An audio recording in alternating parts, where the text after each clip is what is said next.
Прва едукативна средба со граѓаните од Куманово одржа денеска управата за јавни приходи во Кумановскиот центар за култура на тема пријавување и оданочување на приходи остварени од издавање под закуп и подзакуп на движен и недвижен имот. На еднодневното советување кое се реализира без финансиски надоместок, посетителите имаа можност да се стекнат сознања и практични примери за начинот на пријавување и оданочување на остварените приходи и даночните поволности. Обуката во Куманово е првата од вкупно 46 едукативни работни средби со граѓани кои ќе се реализираат и во останатите 36 општини низ Република Македонија.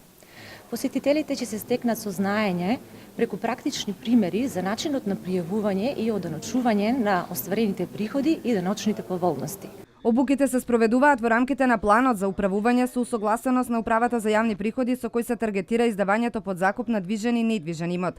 Приходите остварени по основна закупнина, издавање земјиште, станбени или деловни простории, гаражи, викендици, превозни средства и друг вид имот подлежат на оданочување на персонален данок и граѓаните треба да го пријават во управата за јавни приходи. А контантивната даночна пријава за остварени приходи, информираат управата за јавни приходи и договорот за закуп се доставуваат до управата во рок од 15 дена од денот на остварувањето на приходите.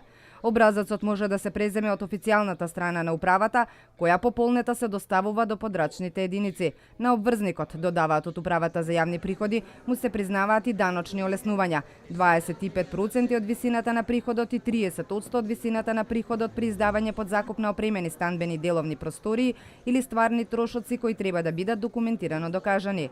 Граѓаните кои оствариле приходи од закупнина во 2016 година покрај обврската за поднесување на контативната даночна пријава, треба да поднесат и годишна даночна пријава најдоцна до 15 март 2017 година.